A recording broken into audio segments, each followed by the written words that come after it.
Salut à tous, salut à toutes, c'est Funky. On se retrouve pour une vidéo Dofus sur la chaîne Funky Dofus. Donc cette fois-ci je suis sur la bêta de Dofus 2.10 où je vais vous filmer un délire en PVP, l'épisode 6 il me semble. Donc on a un Pandawa niveau 196 qui est en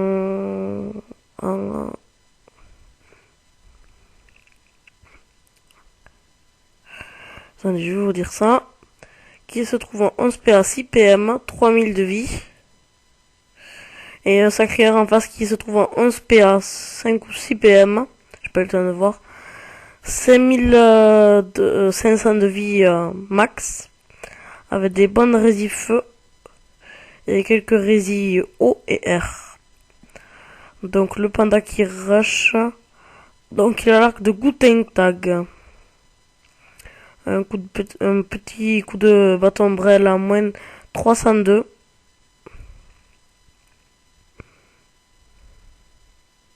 Oui, donc il est un 6 PM le crieur. Et voilà, Blackvue qui relance sa picole pour remonter ses résistances. Et il lance un Pandawa Star pour bloquer le sacreur.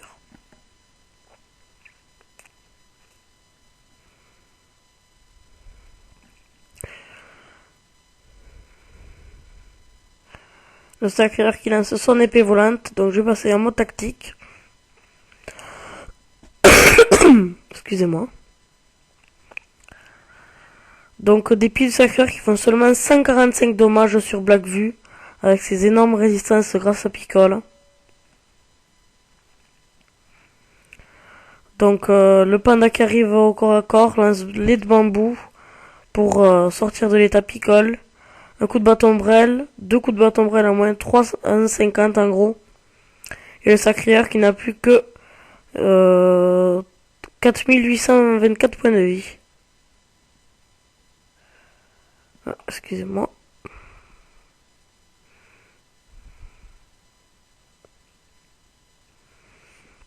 Le panda Wasta qui vient tacler Wendbend. Wids. Excusez-moi. Le sacreur qui rush au corps à corps.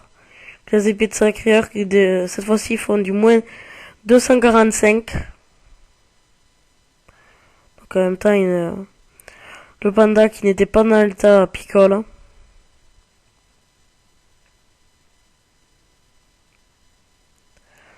Un coup de bâton brel à moins 300.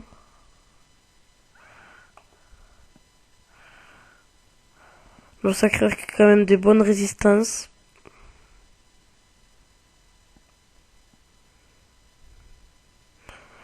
Voilà, le sacreur qui est envoyé de l'autre côté. Je sais pas s'il a sa transposition de sa coopération. Non, il a pas.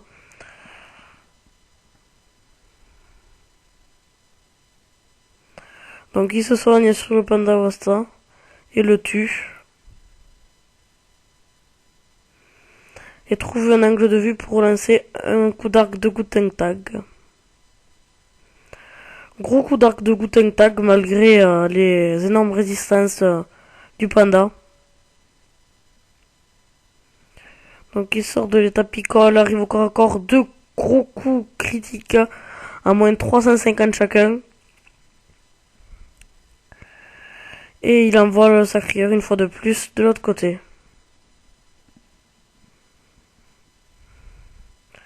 Le sacreur essaye de trouver un angle de vue. Il a trouvé. Ouh, un coup critique à l'arc de Guten Tag à moins 800 et un autre à moins 520. Le panda qui aurait dû lancer Picole. Hein. Ça aurait évité 500 dommages à peu près.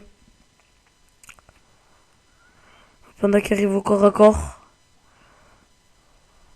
Un coup critique à moins 405. Un deuxième normal à moins 310. Et quoi qu'il fasse, à mon avis, ça sera la fin pour Blackvue. Qui rentre dans l'état Picole, mais je pense pas que ça suffise. Sacré-Cœur qui a la possibilité d'aller là. Ah non. Il relance un châtiment. Une furie pour se booster. Et non, ça suffira pas à l'achever. Donc vous voyez dans les apicoles des coups d'arc qui font beaucoup moins mal.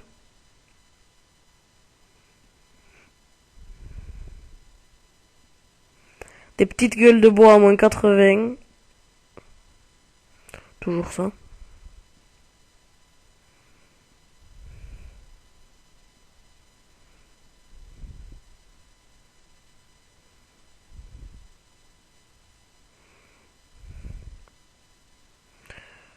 Ah, coopération de la part du Sacré-Cœur. Qui lance son épée volante et sa maîtrise des arcs. Qui passe un coup critique.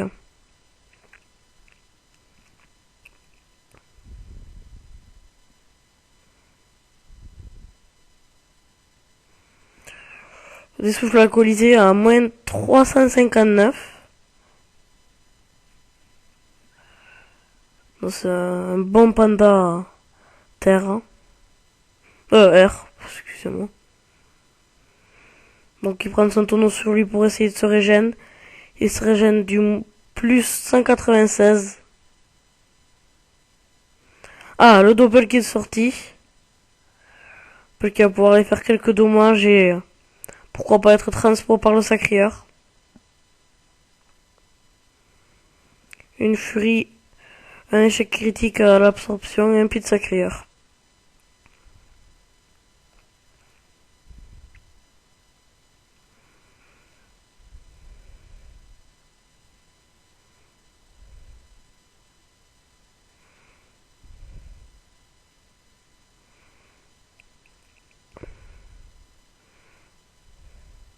Le panda qui lance son tonneau et qui lance 2 schnapps à moins de 220 chacun.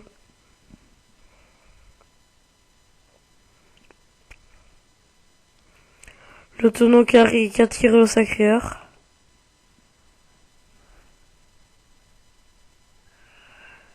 Sacré qui arrive à trouver un angle de vue et qui arrive à achever le panda.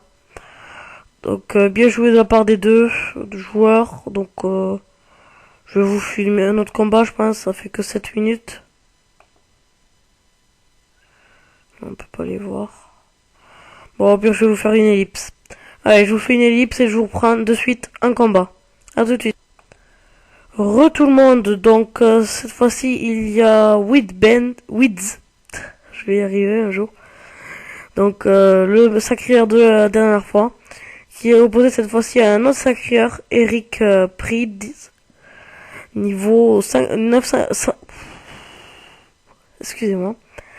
Niveau 199. Donc le Eric Prydz qui a l'initiative. Donc il y a 5600 points de vie. Qui a un 12 PA 6 PM. Il y a ce châtiment agile et osé. Et spirituel. Donc premier peut-être un multi-élément qui serait à Lougarto. J'y s'agirait, hein. Contre Wids qui est toujours en 11 PA 6 PM et 5600 points de vie. Et voilà. Qui lance ce châtiment forcé et spirituel.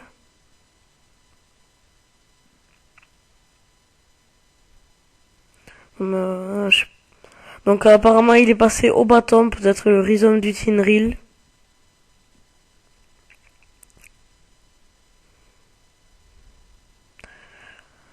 La maîtrise qui passe un coup critique, donc ça fera plus 40% de dommages au bâton.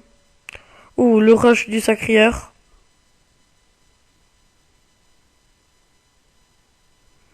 Et qu'il lance des furies dans le vide. Pourquoi pas.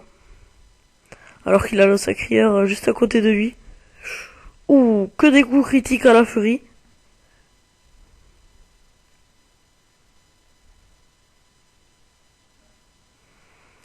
Un coup de rhizome du Tinril qui passe à moins 229. Une libération.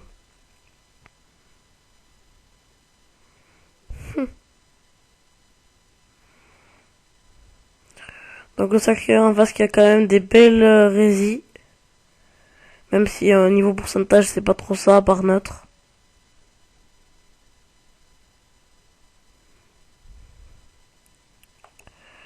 Le Sacré-Cœur qui arrive à avoir plus 96 dommages. Un coup de Rhizome du Tinril. Deuxième coup critique. Et le Sacré-Cœur s'en va. Donc Wids qui est encore presque full live. Tandis que lui n'a plus que 4200 HP. Ah voilà, une maîtrise des marteaux. Et il arrive, il donne un coup de marteau du Glouragan à moins 588. Et un deuxième coup critique à moins 639. Déjà du gros Rox. Wids qui n'a plus que 4100 points de vie. Qui avait l'avantage il y a quelques temps. Deux coups de Rhizome du Tinril à peu près à 380. Une libération pour tout repousser et partir.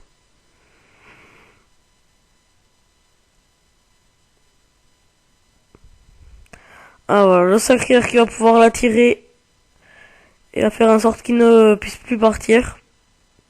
Il a toujours sa coopération pour changer de place avec cette épée ou sa transpo pour celle-là. Ou coup de Glouragan. Deux coups à moins 650. Le Sacré-Cœur qui est mid-live. Il va peut-être pouvoir faire une punition, voilà, qui est fait à moins 900. Et un coup de bâton qu'il descend à moins de 50%, il me semble.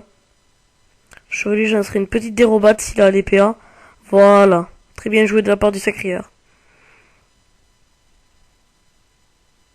Donc il va toujours pouvoir le taper, mais ça ne sera pas aussi fort que s'il avait pu placer une punition.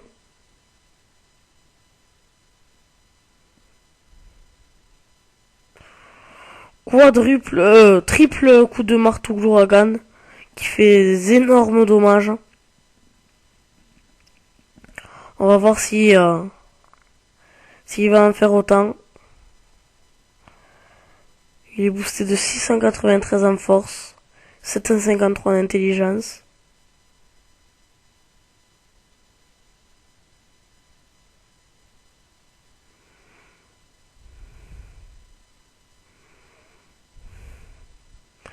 Le Sacré-Cœur qui arrive au corps à corps, qui lance une carotte.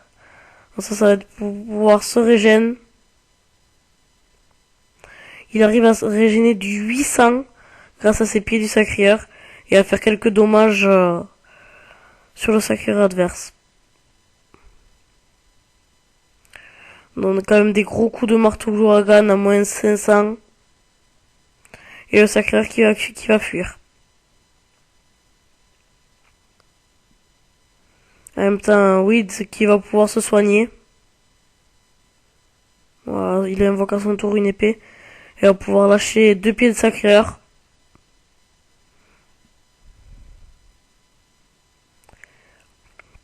C'est vrai que depuis quelques temps, depuis que la mise à jour a mis pied du Sacré-Cœur en zone bâton, ben les Sacré-Cœur terre, il y en a beaucoup plus.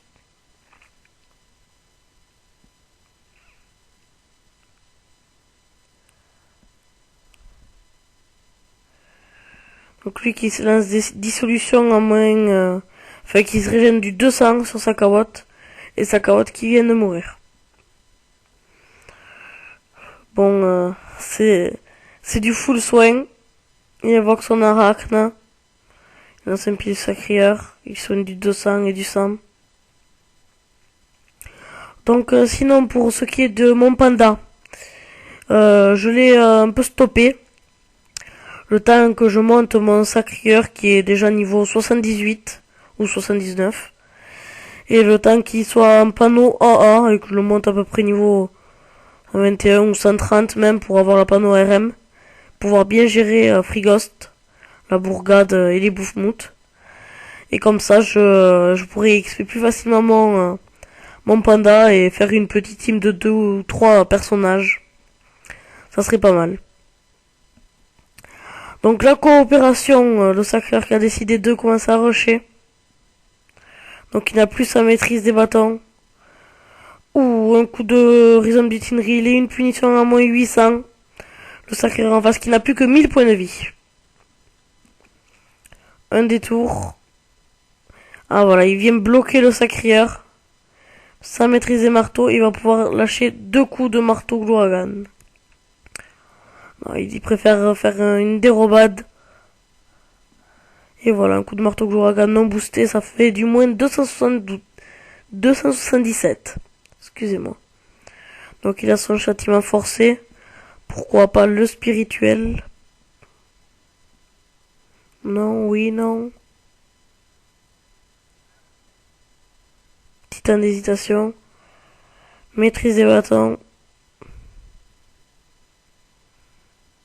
Et un pied de sacreur. Qui lance des robades.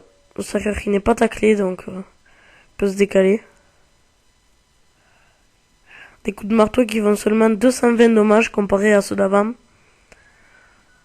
On voit vraiment que le sacreur n'est plus boost avec ses furies et qu'il n'a plus ses châtiments.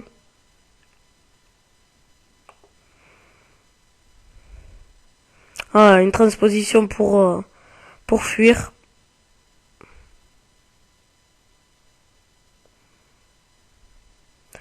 Sacreur qui a lancé son épée volante, voilà, pour se soigner. Se soigner c'est bien, hein.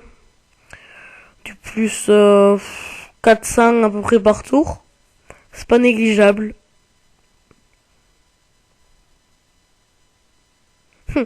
L'épée volante qui s'est régénérée du 53.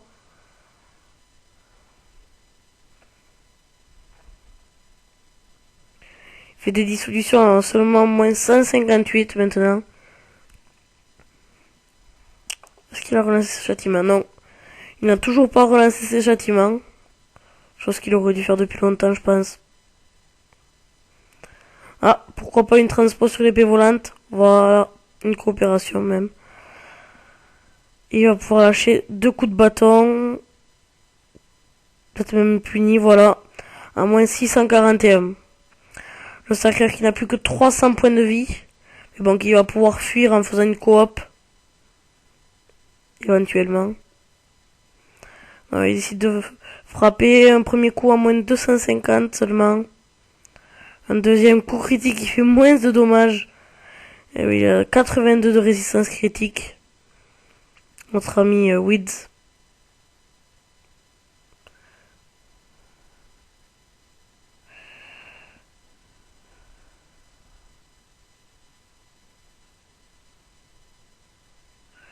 La carotte qui est sortie. Des folies sanguinaires à moins 400. Et un pied de sacreur qui l'achève. Le sacreur qui se rapproche tout en restant caché. Eric Pritz qui pourrait venir là et l'attirer. Mais à mon avis ça ne serait pas son avantage. Il finit attirant sur son épée qui va pouvoir achever.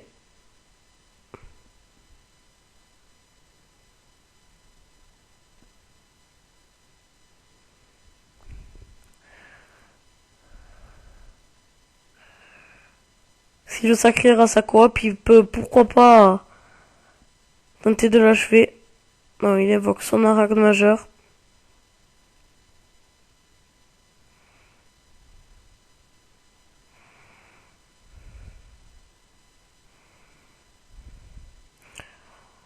Donc j'espère que la vidéo stuff que je vous ai fait du Xelor et d'un SRAM vous aura plu.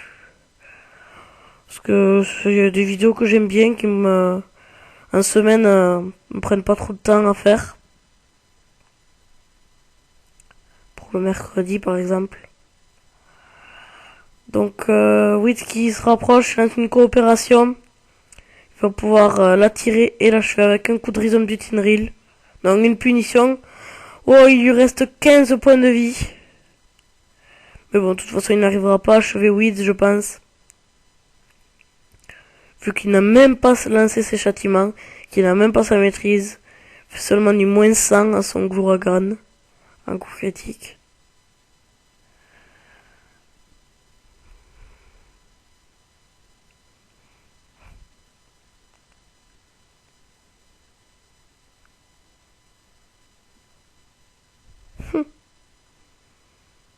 À mon avis, il arrivera quand même à l'achever. Avec une libération. Non, même pas. Un coup de rhizome du Tinril l'achèvera. Donc, belle victoire de Weeds. Donc, je vais vous filmer un troisième combat. Ouais, ça fait que 20 minutes. Allez, un petit défi ou un aggro. Allez, un défi. Donc, on retrouve Fat Call qui est un Yop niveau 200. Contre Greenstorm qui est un Zobal niveau 199.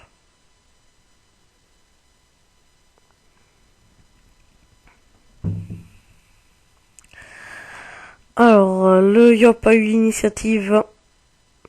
Alors, il est à 11 PA 6 PM, il me semble.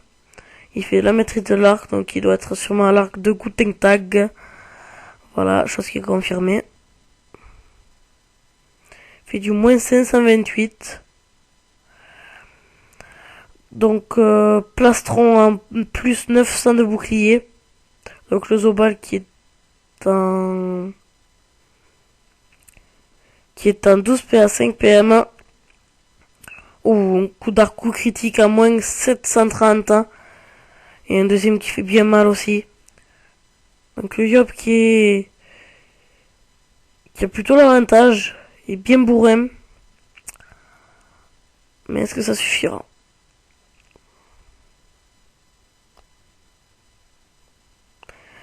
Et avec ses gros coups d'arc, il arrive à se régénérer du 99. Pas négligeable du tout. Donc une cabriole qui fait du moins 368. Donc au corps à corps, il lance une concentration en moins 230. Une deuxième pareil.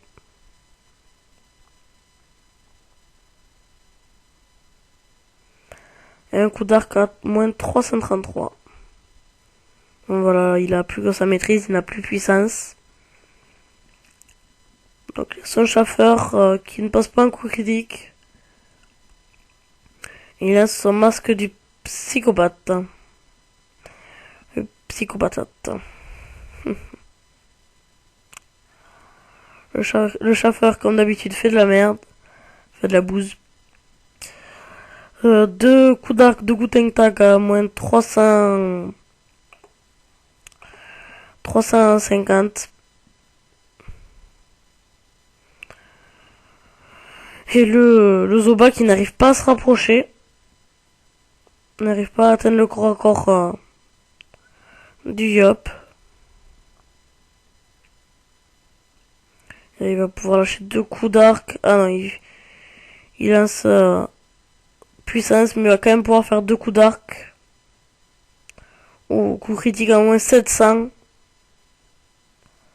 Ah non, coup d'arc c'est 5 PA, excusez-moi, je ne savais pas. Donc il lance Polish. Et il arrive encore à faire un coup de bâton brel, deux coups de bâton brel à moins 500, moins 650. Qui se soigne du sang avec. Un bon de la part du Yop et un coup d'arc de Guten Tag à moins 300.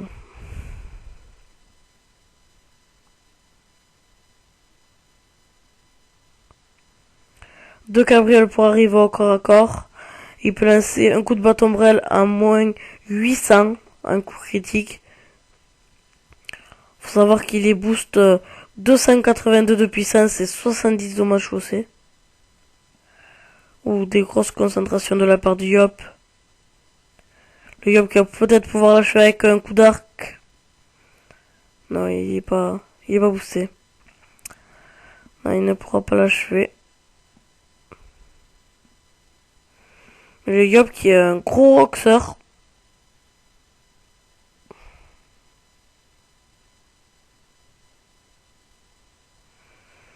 Le Yop, à mon avis, qui a tout intérêt à se booster.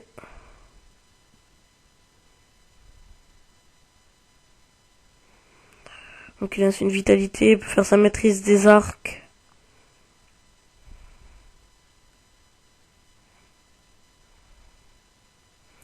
Voilà, qui fait un maîtrise des arts qui passe un coup critique. Donc sur Doppel qui va venir embêter le Zobal.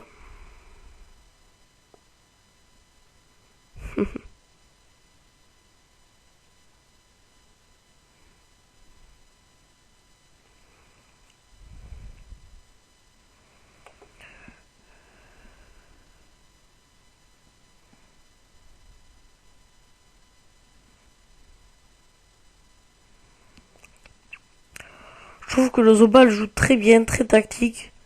Mais le Yop joue beaucoup plus bourrin.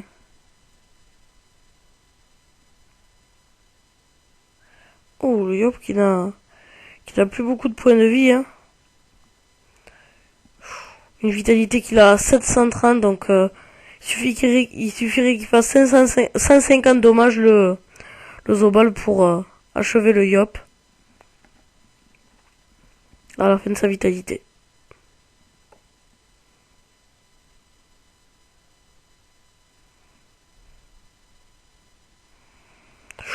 Coup de bâton brûlant moins 600. Et un appui, oh, qui n'achèvera pas le Yop. Le Yop qui va pouvoir l'achever avec 2 coups d'arc. Voilà, un premier coup à moins 742. On a pas prendre de risques. Et il achève avec une tempête de puissance. Donc c'est Fatakul qui l'emporte. Très beau combat PvP. J'espère qu'il vous aura plu. Donc on se retrouve plus tard pour une prochaine vidéo. C'était Funkijia, bye bye tout le monde, je vous aime.